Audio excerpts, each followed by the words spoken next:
Halo semuanya, kembali lagi dengan podcast Ngobrol Lingkungan part 3 dengan episode 3. Nah, kali ini kita kedatangan narasumber yang luar biasa yang nggak kalah dari narasumber sebelumnya. Nah, sebelumnya perkenalkan dulu, aku Nadira Sitanggraini, mahasiswa aktif Teknik Lingkungan Angkatan 2022. Nah, di depan aku ini udah ada pemateri yang luar biasa. Mungkin Abang boleh perkenalan dulu, Bang. Oke, baik. Sebelumnya perkenalkan, aku Muhammad Ranggala Zuhardi. Alhamdulillah sekarang dipercaya sebagai Menteri Agraria dan Lingkungan Hidup BEM Universitas Riau, Kabinet Transformasi Gemilang. Angkatan 2020, sudah semester 9 sekarang, di jurusan Ilmu Kelautan, Fakultas Perikanan dan Kelautan. Kita kedatangan menteri dari BEM Undri nih. Nah, mungkin Abang bisa cerita-cerita sedikit nih, kayak apa sih pengalaman Abang selama beberapa tahun ini kuliah gitu, dan juga kesibukannya untuk saat ini tuh apa, Bang? Oke. Mungkin pertanyaan kedua dulu ya, kesibukan untuk saat ini ya. Mungkin kawan-kawan sudah tahu kami lagi pada masa-masanya persiapan untuk Pleno 2 juga. Dan untuk Expo BEM Undri juga, karena sudah mau mendekati akhir periode kepengurusan, dan alhamdulillah kawan-kawan sudah mempersiapkan juga. Dan dari lingkungan itu kami ada satu target lagi yang mau dipersiapkan. Dan untuk dari mulai kuliah sampai sekarang alhamdulillah sudah banyak yang dilalui. Dari mulai himpunan, saya dipercaya sebagai wakil ketua Badan Otorita Mahasiswa Ilmu Kelautan Universitas Riau, lalu di BEM FPK juga, dan sekarang alhamdulillah di BEM Universitas Riau. Kalau untuk eksternalnya udah banyak lah kalau untuk eksternal. Berarti emang lagi sibuk-sibuk ya, Bang? Lagi sibuk-sibuknya. Bahkan di semester 9 pun masih sibuk-sibuk juga. Lagi pusing-pusingnya nyusun ya, Bang? Iya, lagi nyusun juga. Oke, nih membahas mengenai ngoling pada kali ini. Nah, kita bakal membahas tentang kelautan atau tentang perairan, khususnya yang ada di Indonesia nih. Kan kita udah ada narasumbernya yang emang cakupannya di area atau di wilayah itu gitu. Nah, kita mau nanya-nanya dulu nih. Nah, yang kita tahu kan nih, Bang, laut ini merupakan kayak wilayah, sebagian besar wilayah Indonesia ini kan lautan kan, sekitar 62%-nya itu lautan. Nah, juga ternyata oksigen sebagian besar itu kan berasal dari lautan nih. Jadi laut itu yang kita ketahui memang memegang peranan penting di dalam lingkungan bahkan secara luasnya. Nah, tanggapan Abang kalau misalnya ditanya laut, apa sih yang mungkin langsung terpikir di benak Abang gitu? Iya, kalau orang mikirnya laut itu adalah pembatas, kalau saya pikiran kalau laut itu adalah penghubung.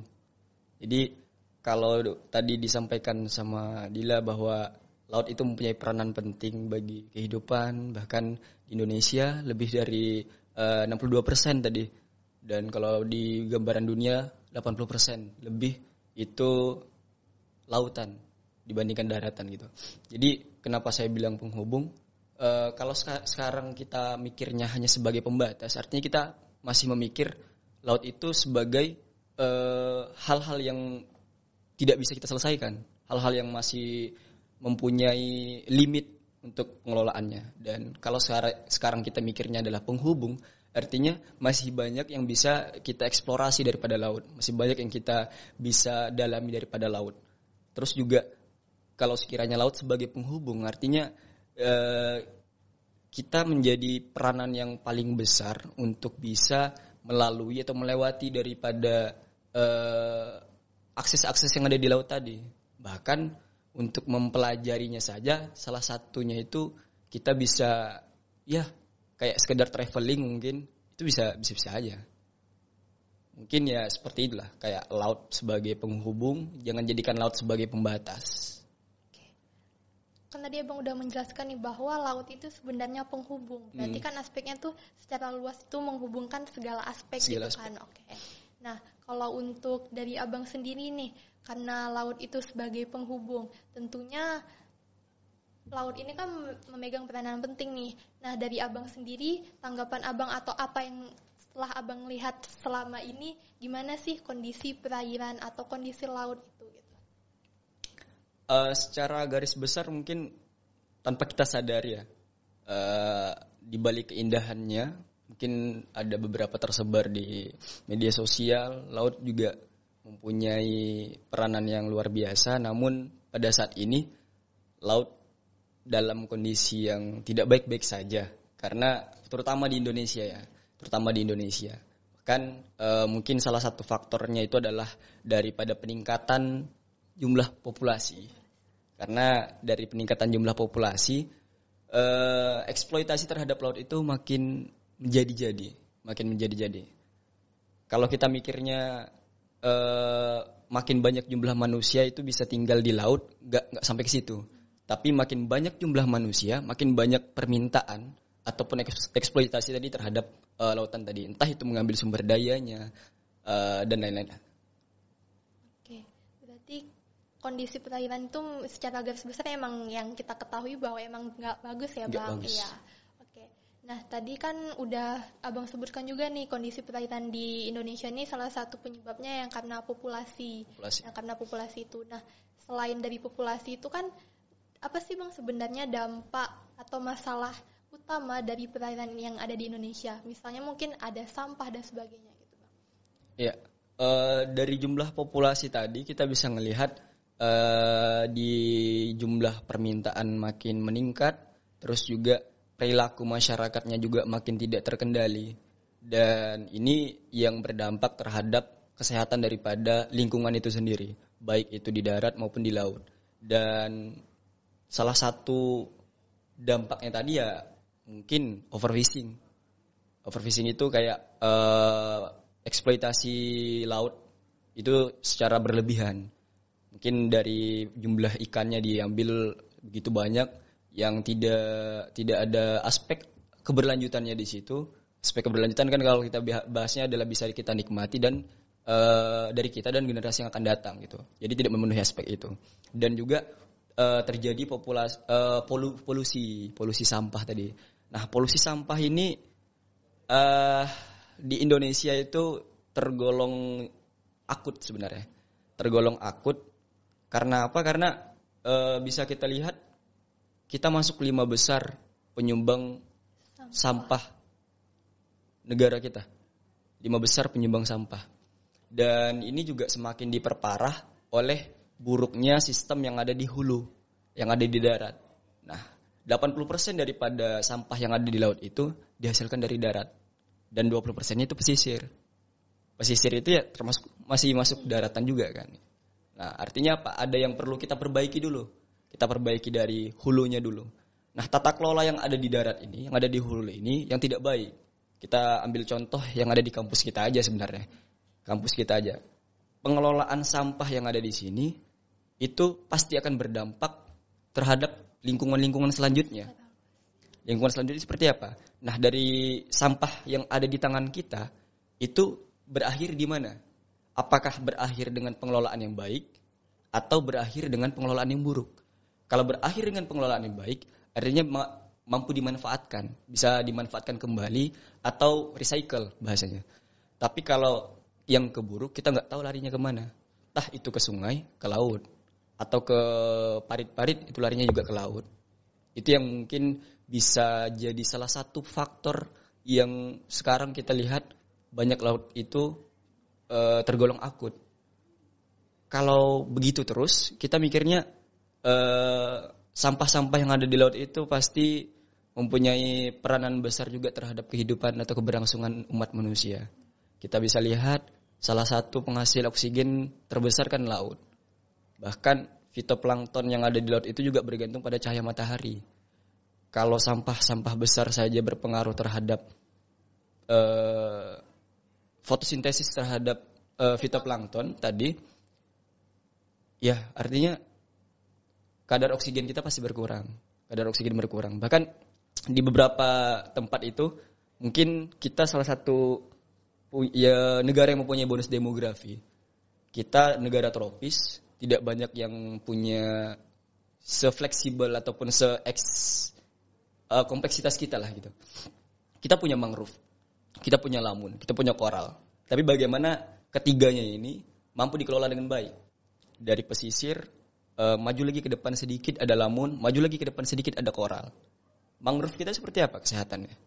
Kesehatan mangrove kita sebenarnya baik, sebenarnya, tapi tidak di semua tempat. Ada beberapa tempat yang mengalami eksploitasi berlebihan. Beberapa hari yang lalu ada yang di daerah Bengkalis itu dijadikan tambak udang. Ya contohnya untuk kebutuhan ekonomi berarti. Terus lamun banyak yang rusak juga lamun kita. Koral juga kita masih belum sehat-sehat semua. Yang harusnya 3 aspek ini yang menjadi daya tambah nilai jual kita, nilai jual negara kita Indonesia. Namun itu masih tidak dikelola dengan baik gitu. Nah, tadi kan kita udah bahas nih kayak permasalahan yang secara luas untuk lautan, nah Bang. Nah, dari Abang sendiri tuh gimana sih sebenarnya peranan dari kita dulu nih, peranan kita sebagai generasi muda lah bisa dibilang gitu. Gimana sih kita supaya bisa dalam meningkatkan dalam laut itu sendiri agar tidak jadi ekosistem tidak rusak dan sebagainya gitu Bang. Dari kitanya sendiri tanggapan Abang bagaimana gitu? Saya mikirnya lebih ke yang di awal tadi ada saya sampaikan bahwa pengelolaan di hulu itu harus ditingkatkan. Itu sangat penting karena apa? Karena kita sebagai konsumen jatuhnya kan dan sebagai produsen juga. Dan juga peran kita sebenarnya itu sangat besar. Bukan hanya mikirkan anak muda, sebenarnya semuanya harus berperan aktif. Tapi kalau kita bahas tadi eksploitasi terhadap lingkungan tadi, itu bisa dicegah sebenarnya. Karena eksploitasi manusia terhadap alam tadi, itu lahir daripada eksploitasi manusia terhadap manusia. Karena keinginan mereka buat lebih kaya, buat mementingkan ekonominya dibandingkan ekologinya tadi, itulah yang menjadikan kita jor-joran untuk mengeksploitasi alam tadi. Dan peranan kita sebenarnya dibilang-bilang mudah juga sulit juga mudah sebenarnya. Karena kita sebagai pengendali di hulu, contoh kecilnya sebenarnya tidak membuang sampah sembarangan. Itu contoh kecil. Tapi bagaimana caranya dari sampah tadi itu mampu kita kembalikan lagi, bukan dikembalikan lagi ke alam, tapi kita kembalikan lagi fungsinya.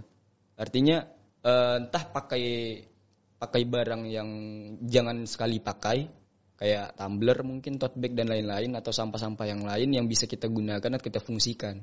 Nah, itulah fungsi recycle tadi. Makanya mungkin kawan-kawan tahu waktu aksi kemarin kami juga menyampaikan hasil kajian berupa catatan-catatan juga, hasil kajian terhadap pengelolaan sampah UNRI kemarin. Nah, salah satu kekurangan pengelolaan sampah UNRI tadi itu adalah kurangnya pengelolaan sampah terpadu.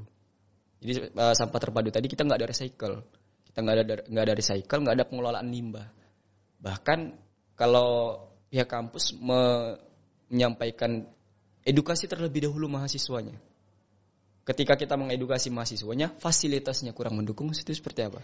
Tentu harus ada fasilitas pendukungnya juga gitu. Biar kedua-duanya saling berkaitan langsung konkret jadinya. Makanya dari hal-hal kecil saja itu sudah bisa kita lihat bagaimana birokrasinya, bagaimana tentu mahasiswanya sebagai pelaksananya juga itu mampu bekerja sama dengan baik. Bahkan sekecil apapun tindakan ataupun perbuatan kita sebenarnya di alam itu pasti akan berpengaruh terhadap keberlangsungan kehidupan kita ke depan. Mungkin bukan hanya untuk kita tapi untuk anak cucu kita. Membuang sampah kecil apapun bisa jadi itu yang menjadi batu loncatan kita untuk bisa lebih buruk ke depannya. Jadi kita nggak tahu di mana letaknya pengaruhnya, di mana letaknya hasil daripada perbuatan kita tadi, pasti ada dampaknya. Itu sih. Kan tadi Abang udah sebutkan juga nih bahwa sebenarnya peranan itu tidak hanya dari kitanya, tapi kan secara dari luas, dari pemerintah dan sebagainya kan Bang. Nah, dari Abang sendiri tuh gimana sih sebenarnya pemerintahan untuk saat ini dalam pengolahan ekosistem laut itu Bang? Nah, mungkin dari segi hukum bahwa ada yang eksploitasi laut itu secara berlebihan gitu. Gimana sih menurut Abang tanggapan hukum nya untuk saat ini masih lemah atau masih kurang dan sebagainya. Terkait mungkin peran yang lebih luas ya, peran pemerintah terhadap kelangsungan daripada ekosistem. Kita sekarang bicara tentang laut, mungkin yang lagi ramai-ramainya itu adalah lahirnya PP nomor 26 tahun 2023 tentang tambang pasir laut. Itu yang kemudian melahirkan Permendak yang di tahun 2024 yang memperbolehkan ekspor pasir laut tadi. Dan ini sebenarnya yang menjadi kekhawatiran kita bersama, bahwa hal yang sudah 20 tahun menjadi gejolak juga kemarin, karena gejolak antara pengusaha dan juga masyarakat. Artinya akan lahir sosial yang nggak bagus-bagus aja gitu. Jadi dari masyarakat sudah sebenarnya mengeluhkan hal ini, namun si pemerintahnya membuka lagi keran itu, bahkan untuk ekspor gitu. Dan untuk eksploitasi, ini kan sebenarnya termasuk eksploitasi terhadap alam gitu, terhadap sumber daya alam. Kalau kita lihat bagaimana peran pemerintah dari PP ini saja sudah terlihat dari lahirnya PP ini, PP nomor 26 tahun 2023 yang kemudian melahirkan peraturan-peraturan di bawahnya. Itu sudah terlihat bahwa pemerintah sebenarnya lahirnya PP ini katanya itu adalah untuk menstabilkan kembali sumber daya laut. Tapi kalau dilihat daripada dampak-dampak yang sudah ada sebelumnya, itu sebenarnya merusak laut kembali. Banyak yang menolak sebenarnya dengan lahirnya PP ini. Nah, di KKP juga setelah lahirnya PP ini, itu sebenarnya jor-joran. Namun mereka yang menyampaikan sendiri bahwa mereka masih belum menyanggupi untuk entah itu pengawasan yang kompleksitasnya lebih tinggi dan juga peralatan-peralatan yang memadai, peralatan-peralatan yang canggih. KKP-nya masih belum memadai. Nah, kalau dari KKP sebenarnya ada beberapa program yang mereka tawarkan di luar daripada lahirnya PP tadi. Ada yang kemarin disampaikan itu penangkapan perikanan terukur dan perluasan wilayah konservasi yang ada di laut nih. Kita bahas yang ada di laut. Nah, itu sebenarnya hal-hal yang bisa dibilang bagus kalau sekiranya selain daripada tujuan pemerintah tadi menuju Indonesia Emas tahun 2045, tapi juga bagaimana Indonesia ini kuat secara blue ekonominya. Jadi memikirkan dampak ekologi juga tanpa mengurangi dampak ekonomi. Jadi saling memikirkan. Sebenarnya hal yang harus diseimbangkan. Namun pada pengaplikasiannya kita harus lihat bagaimana peran pemerintah ini apakah mampu dikelola dengan baik dengan dukungan pemerintahnya sendiri dan juga dukungan masyarakatnya. Itu yang harus dilihat. Karena kalau dilihat daripada program-program yang bagus tadi, bisa jadi program yang PP nomor 26 tahun 2023 tadi itu menjadi bumerang bagi mereka dengan program-program yang ada. Kalau bahasanya PP tadi adalah untuk pemulihan, ya saya rasa pemulihannya nggak harus gitu-gitu juga gitu. Kan belakangan juga di Rupat itu ada penambangan pasir yang ditutup juga sama KKP. Kalau kita lihat tujuannya pemulihan dan juga bagaimana caranya mengatur lagi, bisa diatur lagi dengan baik. Tidak ada yang ilegal, tidak ada yang apa-apa. Di stop saja sudah selesai sebenarnya. Bukan dibuka lagi kerannya dengan aturan-aturan yang baru. Namun pemerintah sekarang memutuskan untuk membuka kerannya dengan aturan-aturan yang baru. Dicukupi kebutuhan dalam negeri baru bisa ekspor. Itu menjadi polemik sampai sekarang. Hingga saat ini sebenarnya. Di beberapa praktisi-praktisi lingkungan masih membahas itu. Walhi juga belakangan juga lagi gencar-gencar membahas itu. Ya artinya peran pemerintah harusnya yang menjadi tameng paling depan. Menjadi garda terdepan untuk melahirkan kebijakan-kebijakan yang ini bisa didukung oleh masyarakat yang sebagai garda terdepan, harusnya lebih baik lagi. Karena kalau kita lihat sekarang dengan lahirnya PP tadi, bahkan kontradiktif dengan yang ada di program-programnya yang dia buat tadi melalui Menteri KKP. Ini yang masih belum korelasinya masih belum nyatu gitu. Oke, tadi kan kita kita udah bahas nih dari masalah laut, dari tentang peranan kita sendiri dari masyarakatnya, dari generasi muda, dan juga peranan pemerintah sebagai garda terdepan. Nah, jadi mungkin ini closing lah Bang ya untuk yang terakhir. Pesan dan harapan Abang apa sih gitu terkait tentang laut atau tentang ekosistem yang ada di Indonesia ini, ekosistem laut yang ada di Indonesia ini Bang. Harapan Abang untuk saat ini dan ke depannya itu gimana Bang? Oke. Fokus kita sebenarnya kalau yang disampaikan pemerintah adalah Indonesia itu sebagai negara maritim. Jika Indonesia sebagai negara maritim, artinya kita harus jor-joran, keras-kerasan itu di lautnya. Bagaimana kita mampu memanfaatkan sumber daya laut yang ada, sistem berkelanjutan, artinya nggak asal-asalan dibuat, sistemnya berkelanjutan, dan juga eksploitasi kita terhadap alam itu juga harus dipikirkan untuk keberlanjutan.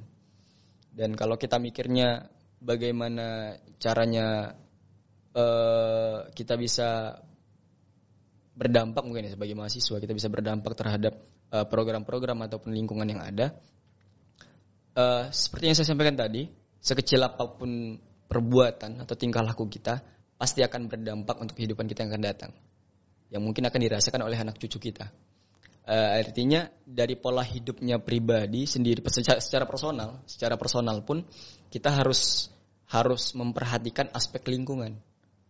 Kalau kita minum biasanya pakai gelas-gelasan atau botol-botolan, alihkan lagi. Kita alihkan pakai tumbler gitu, atau pakai ya gelas yang nggak sekali pakai. Kalau kita biasa kemana-mana bawa kantong plastik, dibuang setelah dipakai, kita bawa tote bag.